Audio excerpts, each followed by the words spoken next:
So we all know and love Snake Eater. As we established in a previous video, it has solidified itself as the best entry in the franchise depending on who you ask, but overall I think a good chunk of the community is in agreement that this game is the best the series has to offer. MGS3 has a very distinct and deliberate art style which really complements the vibe of the game. It is truly a visual marvel for a game that released in 2004 and 2005 for subsistence. Yet this was not always the case. Leading up to its release, there were several trailers and gameplay demos released to the public showcasing the future of MGS, and they were quite different to what we have now. These are not specifically lost versions of the game. I am sure they exist somewhere at Konami, but they are more than likely early development previews and alphas that would shape the game into what we now know it as today. Leading up to 2002, there was a tech demo for Metal Gear Solid 3 which showcased Snake using Pliskin's model in a 3D jungle environment. We were already starting to see the amount of detail and environmental design that would be crammed into the game, and we kind of saw how the engine was taking shape, because this game officially ran on a modified version of MGS2's engine. And the demo consisted of Snake walking around the jungle with an M4. It showed off the impressive visual fidelity and detail which the PS2 was capable of, and it looked like a truly early concept for the game running off the MGS2 engine. It really showed what the actual PS2 could do when pushed to the limits.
Snake would change to first person view multiple times, and then the scene changed to him shooting at some soldiers with thermals.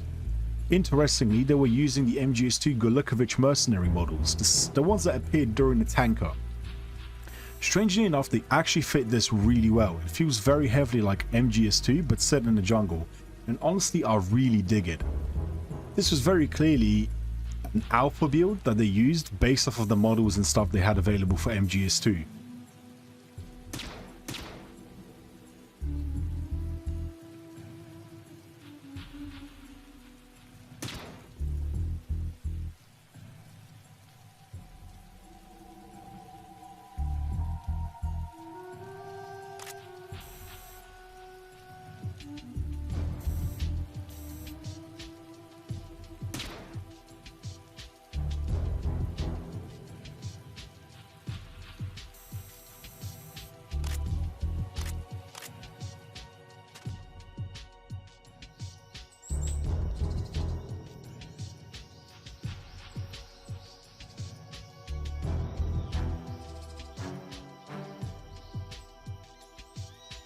Towards the end we would get a hint of more environments and soldier patrols, showing off this cool blue and green tinted color palette. Finally we would see the different types of camo on Snake, such as Woodland, Choco Chip, and the flight suit, which hilariously is just Pliskin. Woodland and Choco Chip both made it into the game, and flight suit looks more like the default camo you start the game with. We also got our first look at the absolutely iconic Tiger Stripe, and I love the way they're already hinting at camouflage system playing into the mechanics here. It definitely looked to me like they were just using MGS2's atmosphere and color tones here, but it looked amazing nonetheless. Moving forward to summer in 2003, they released an E3 trailer. There were actually 2 trailers and finding them was a bit of a hassle, so I'll now go over these 2. We could see the game slowly starting to resemble Snake Eater as we know it now. Snake's character model looked a bit funky, but other than that, a few iconic areas can already be seen, fully modeled and designed. We begin seeing the actual wildlife and animals. Places like the cave make their appearance, and overall there is more of a tone and presence and direction in the game. It has its own unique atmosphere that stands out from MGS2 and from the previous alpha we've seen. As Snake moves onwards, we get to see an early snippet of the Pain's Cave. It looks more or less how it did in the final release, with the main road being slightly larger, or way more larger than actually it is in the final game, and a few soldiers placed on top of it. Snake is also seen walking into a booby trap, which swings and misses, something we see plenty of times in the final game. There's also a unique scene where he walks into a wire trap and gets snatched up into the trees. He actually uses this as a means of avoiding guard dogs, something I do not think we actually get to do in the final game, but we do get to get snatched up by this sort of trap, so you know, that actually does make it into the final game. A later snippet is then used to showcase Snake battling through the jungle against enemy soldiers. They exchange bullets and we get to see many cool details like the bullet casings flying everywhere. A lot of the sound effects and just visual effects actually remain the same and carry over to the main game, with a few sounds and the pictures for guns being tweaked, and some of the animations look a bit less polished and primitive, I would imagine. My guess would be that a lot of this was still done before the mocap, or that they were just simply using placeholders of stuff they had left over from MGS2. We also get a nice look at the waterfall area as it looked back then. There's also a very early snippet of Snake running away from the dogs and soldiers and then jumping from the waterfall, a scene which looks completely different in the finished game. We also get to see the waterfront area with a few quick snippets. What's interesting to me about the waterfall scene particularly, because it looks like he's jumping from that waterfall into that big pond that you see, and then obviously you meet Eva behind the waterfall, so it seems like they moved things around a little bit for the final game. Once we see the waterfront, we also get a quick snippet of Snake actually biting into a snake, ironically, but this is not actually something we get to see in the main game, unless you count the reels of him eating, which is interesting. We don't actually have animations, I don't think, for him just eating a snake. Moving on to the next trailer, we actually get to see quite a few bits and pieces from the main game. The color grading is different, however, and much more closely resembles the final product. Snake still looks different though. His model still does not look or sit right, at least not as well as it did in the final product. Frankly, it looks more like Solid Snake rather than Big Boss. We then see Snake chowing down on a massive fish raw. Bro is looking hungry, and funnily enough it takes place in the waterfall area again. We then see a sizable gameplay segment of Snake sneaking with his knife out. It looks like this was before the CQC was properly established with the handgun and knife stance that Snake uses throughout MGS3. He walks through what looks like an early version of the area that you pass on your way through to fight the end. He's then ambushed by a wild snake, which he shoots with a 1911, and then climbs the tree using the vines we see in various spots all over the game. And he uses the said tree to reach a higher position. I'm not sure if this place is actually in the main game, or the way it's presented in the main game, but you can definitely use trees to reach higher positions though, so that's still remained.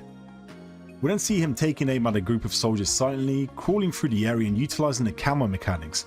A lot of these animations are now one-to-one in the finished game. It is a nice showcase of all the mechanics thrown into the game. Snake uses the environment to evade enemies and hunt them.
showcasing the new hang and shoot mechanics from the tree as well.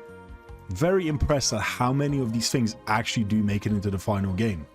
Although it looks much different in this version, it's still kind of, you know, there in Snake Eater. The final trailer that I could find was from 2004, and it was quite literally akin to the game and characters as we see and know them now. It used the same models and visuals, only with a few minor differences that I could spot.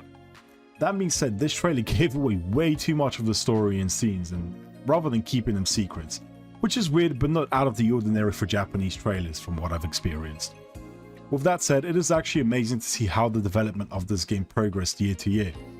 It seems they already had a lot of the game and environments planned out, seeing as it only took them about 3 years to develop, which is seriously impressive. But you also have to consider that Konami basically gave them an infinite budget, no questions asked, and just said, hey, use this as you see fit, didn't ask any questions, so you know, they had a lot of liberties that many game studios don't. Still, this game looked gorgeous throughout every iteration that I could find. You can just feel the PS2 atmosphere oozing through every angle. What is even more amazing is that visually every feature shown in the trailers actually makes it into the final game. Seemingly completely feature complete from the looks of things as well. Nothing was really cut that I could find. Something you basically would not see in today's day and age, considering how much cut content there is across the entire Metal Gear Solid franchise. So it's a very, very interesting thing to see. You know, I really liked the atmosphere in some of these demos, and I wished they used a bit more rain, but I feel like they used rain very sparingly in the actual final release of the game because it dropped the frames every time it appeared on the PS2. So yeah, this pretty much covers the lost versions of MGS3. It would be cool to get our hands on some sort of playable demo for these versions. I'm sure they still exist somewhere at Konami, and kind of see how the game changed and differed across the ages and through the development cycles. This would definitely resonate well with Snake Eater fans, and it's definitely something I'd love to see, but obviously it's never going to happen. Still, regardless, it's very interesting to see the development of this game, how it went from like an MGS2 alpha, probably something maybe Kojima used as a pitch to Konami and say like, hey, I want to take this game into the jungle now, I want to give the players something they want, and you know, my team wants it as well, as said in his official like interview tapes, right? So, you know, it's very interesting, very impressive visually, and I just don't think we're going to get games of this quality anytime soon, unfortunately. So yeah, that about sums it all up for the old versions of Metal Gear Solid 3, that is. If you've enjoyed this video and you've learned something new, please give us a like and subscribe. It helps the channel out massively. Thanks for watching, and peace.